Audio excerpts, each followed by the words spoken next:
गरुड़ जी ने कहा, हे केशव, किन पापों के कारण पापी मनुष्य यमलोक के महामार्ग में जाते हैं और किन पापों से वैतरणी में गिरते हैं तथा किन पापों के कारण नरक में जाते हैं, वह मुझे बताइए। श्री भगवान बोले, सदा पाप कर्मों में लगे हुए शुभ कर्म से विमुख प्राणी एक नरक से दूसरे नरक को, एक दुख के बाद दूसरे दुख को तथा एक भय के बाद दूसरे भय को प्राप्त होते हैं। धार्मिक जन धर्मराजपुर में 3 दिशाओं में स्थित द्वारों से जाते हैं और पापी पुरुष दक्षिण द्वार के मार्ग से ही वहां जाते हैं। इसी महादुखदायी दक्षिण मार्ग में वैतरणी नदी है। उसमें जो पापी पुरुष जाते हैं उन्हें मैं तुम्हें बताता हूँ। जो ब्राह्मणों की हत्या करने वाले, सुरापान करने वाले, गोघाती, बाल हत्यारे, स्त्री की हत्या करने वाले, गर्भपात करने वाले और गुप्त रूप से पाप करने वाले हैं, जो गुरु के धन को हरण करने वाले, देवता अथवा ब्राह्मण का धन हरण करने वाले, स्त्री द्रव्यहारी, बाल द्रव्यहारी हैं, जो ऋण लेकर उसे न लौटाने वाले, धरोहर का अपहरण करने वाले, विश्वासघात करने वाले, विषान देकर मार डालने वाले, दूसरे के दोष को ग्रहण करने वाले, गुणों की प्रशंसा न करने वाले, गुणवानों के साथ डाह रखने वाले, नीचों के साथ अनुराग रखने वाले, मूढ़, सत्संगति से दूर रहने वाले हैं, जो तीर्थों, सज्जनों, सत्कर्मों, गुरुजनों और देवताओं की निंदा करने वाले हैं, पुराण, वेद, मीमांसा, न्याय और वेदांत को दूषित करने वाले हैं, दुखी व्यक्ति को देखकर प्रसन्न होने वाले, प्रसन्न को दुख देने वाले, दुर्वचन बोलने वाले तथा सदा दूषित चित्त वृत्ति वाले हैं, जो हितकर वाक्य और शास्त्रीय वचनों को कभी न सुनने वाले, अपने को सर्वश्रेष्ठ समझने वाले, घमंडी, मूर्ख होते हुए अपने को विद्वान समझने वाले हैं। ये तथा अन्य बहुत पापों का अर्जन करने वाले अधर्मी जीव रात दिन रोते हुए यम मार्ग में जाते हैं। यमदूतों के द्वारा पीटे जाते हुए वे पापी वैतरणी की ओर जाते हैं और उसमें गिरते हैं। ऐसे उन पापियों के विषय में मैं तुम्हें बताता हूँ, जो माता पिता, गुरु, आचार्य तथा पूज्य जनों को अपमानित करते हैं, वे मनुष्य वैतरणी में डूबते हैं। जो पुरुष पतिव्रता, सच्चरित्र, उत्तम कुल में उत्पन्न, विनय से युक्त स्त्री को द्वेष के कारण छोड़ देते हैं, वे वैतरणी में पड़ते हैं। जो हजारों गुणों के होने पर भी सत्पुरुषों में दोष का आरोपण करते हैं और उनकी अवहेलना करते हैं, वे वैतरणी में पड़ते हैं। वचन देकर जो ब्राह्मण को यथार्थ रूप में दान नहीं देता है और बुला करके जो व्यक्ति नहीं है ऐसा कहता है, वे दोनों सदा वैतरणी में निवास करते हैं। स्वयं दी हुई वस्तु का जो अपहरण कर लेता है, दान देकर पश्चाताप करता है, जो दूसरे की आजीविका का हरण करता है, दान देने से रोकता है, यज्ञ का विध्वंस करता है, कथा भंग करता है, क्षेत्र की सीमा का हरण कर लेता है और जो गोचर भूमि को जोतता है वह वैतरणी में पड़ता है।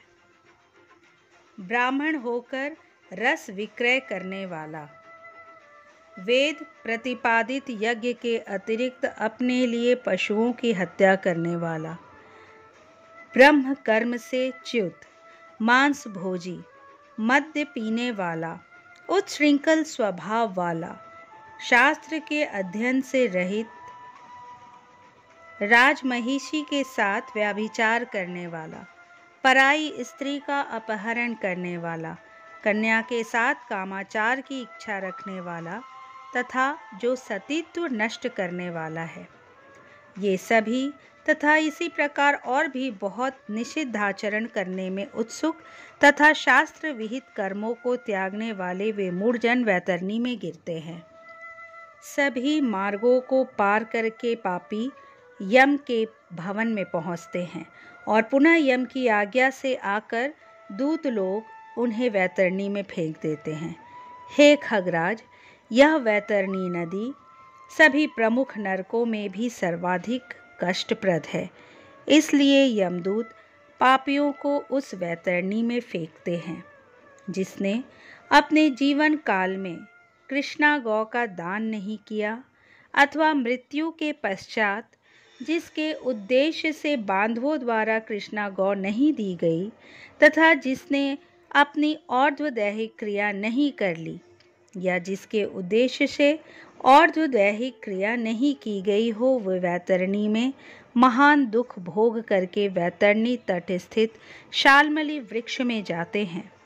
जो झूठी गवाही देने वाले, धर्म पालन का ढोंग करने वाले, छल से धन का अर्जन करने वाले, चोरी द्वारा आजीविका चलाने वाले, अत्यधिक वृक्षों को काटने वाले, वन और वाटिका को नष्ट करने वाले, व्रत और तीर्थ का परित्याग करने वाले, विधवा के शील को नष्ट करने वाले हैं। जो स्त्री अपने पति को दोष लगाकर पर पुरुष में आसक्त होने वाली हैं, ये सभी और इस प्रकार के अन्य पापी भी शाल्मली वृक्ष द्वारा बहुत ताड़ना प्राप्त करते हैं।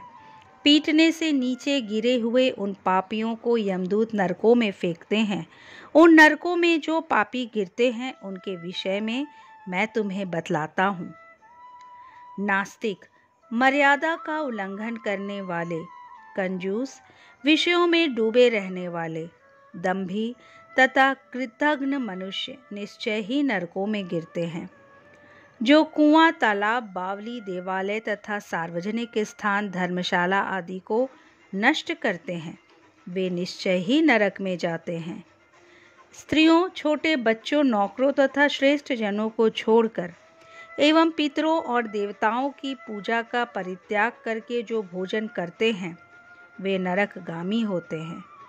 जो मार्ग को कीलों से, पुलों से, लकड़ियों से तथा पत्थरों एवं कांटों से रोकते हैं, निश्चय ही वे नरकगामी होते हैं। जो मंद पुरुष भगवान शिव, भगवती शक्ति, नारायण, सूर्य, गणेश, सद्गुरु और विद्वान इनकी पूजा नहीं करते, वे नरक में जाते हैं। दूसरों के कलह से प्रसन्न होने वाले जो मनुष्य ब्राह्मणों के कलह अथवा गौओं की लड़ाई को नहीं रुकवाते हैं, प्रत्युत ऐसा देखकर प्रसन्न होते हैं अथवा उसका समर्थन करते हैं, बढ़ावा देते हैं, वे अवश्य ही नरक में जाते हैं। जिसका कोई दूसरा शरण नहीं है, ऐसी पतिपरायणा स्त्री के ऋतुकाल की द्वेषवश उपेक्षा करने वाले निश्चय ही नरकगामी होते हैं। जो अपने शरीर के मल को आग, जल, उपवन, मार्ग अथवा गौशाला में फेंकते हैं, वे निश्चित ही नरक में जाते हैं। जो हथियार बनाने वाले, बाण और धनुष का निर्माण करने वाले तथा इनका विक्रय करने वाले हैं, वे नरकगामी होते हैं। चमड़ा बेचने वाले वैश्य तथा विष का विक्रय करने वाले, ये सभी नरक में जाते हैं। जो अनाथ के ऊपर कृपा नहीं करते, सत्पुरुषों से द्वेष करते हैं और निरपराध को दंड देते हैं, वे नरकगामी होते हैं। आशा लगाकर घर पर आए हुए ब्राह्मणों और याचकों को भोजन के बने रहने पर भी जो भोजन नहीं कराते, वे निश्चय ही नरक प्राप्त करने वाले होते हैं। जो सभी प्राणियों में विश्वास नहीं करते और उन पर दया नहीं करते तथा जो सभी प्राणियों के प्रति कुटिलता का व्यवहार करते हैं, वे निश्चय ही नरकगामी होते हैं। जो अचितेंद्रिय पुरुष नियमों को स्वीकार करके बाद में उन्हें त्याग देते हैं, वे नरकगामी होते हैं। जो आध्यात्म विद्या प्रदान करने वाले गुरु को नहीं मानते और जो पुराण वक्ता को नहीं मानते, वे नरक में जाते हैं। जो व्यक्ति मित्र से द्रोह करते हैं, जो व्यक्तियों की आपसी प्रीति का भेदन करते हैं तथा जो दूसरे की आशा को नष्ट करते हैं, वे निश्चय ही नरक। विवाह को भंग करने वाला, देव यात्रा में विघ्न करने वाला तथा तीर्थ यात्रियों को लूटने वाला घोर नरक में वास करता है और वहां से उसका पुनरावर्तन नहीं होता। जो महापापी घर, गांव तथा जंगल में आग लगाता है, यमदूत उसे ले जाकर अग्नि कुंडों में पकाते हैं। इस अग्नि से जले हुए अंग वाला वह पापी जब छाया की यातना करता है तो यमदूत उसे असीपत्र नामक वन में ले जाते हैं, जहाँ तलवार के समान तीक्ष्ण पत्तों से उसके अंग जब कट जाते हैं, तब यमदूत उससे कहते हैं, रे पापी, शीतल छाया में सुख की नींद सो। जब वह प्यास से व्याकुल होकर जल पीने की इच्छा से पानी मांगता है, तो दूतों के द्वारा उसे खौलता हुआ तेल पीने के लिए दिया जाता है। पानी पियो और अन्न खाओ, ऐसा उस समय उनके द्वारा कहा जाता है। उस अति उष्ण तेल के पीते ही उनकी आंतें जल जाती हैं और वे गिर पड़ते हैं। किसी प्रकार पुनः उठकर अत्यंत दीन की भांति प्रलाप करते हैं। विवश होकर ऊर्ध्वश्वास लेते हुए वे कुछ कहने में भी समर्थ नहीं होते। हे तार्च, इस प्रकार की पापियों की बहुत सी यातनाएं बताई गई हैं। विस्तार पूर्वक इन्हें कहने की क्या आवश्यकता, इनके संबंध में सभी शास्त्रों में कहा गया है। इस प्रकार हजारों नर नारी नारकीय यातना को भोगते हुए प्रलय पर्यंत घोर नरकों में पकते रहते हैं। उस पाप का अक्षय फल भोगकर पुनः वहीं पैदा होते हैं और यम की आज्ञा से पृथ्वी पर आकर स्थावर आदि योनियों को प्राप्त करते हैं। वृक्ष, गुल्म, लता, वल्ली तथा तृण आदि ये स्थावर योनियां कही गई हैं। ये अत्यंत मोह से आवृत है। कीट, पशु, पक्षी, जलचर तथा देव, इन योनियों को मिलाकर 84 लाख योनियां कही गई हैं। इन सभी योनियों में घूमते हुए जीव मनुष्य योनि प्राप्त करते हैं और मनुष्य योनि में भी नरक से आए व्यक्ति चांडाल के घर में जन्म लेते हैं तथा उनमें भी कुष्ठ आदि पाप चिन्हों से वे बहुत दुखी रहते हैं। किसी को गलित कुष्ठ हो जाता है, कोई जन्म से अंधे होते हैं और कोई महारोग से व्यथित होते हैं। इस प्रकार पुरुष और स्त्री में पाप के चिन्ह दिखाई पड़ते हैं।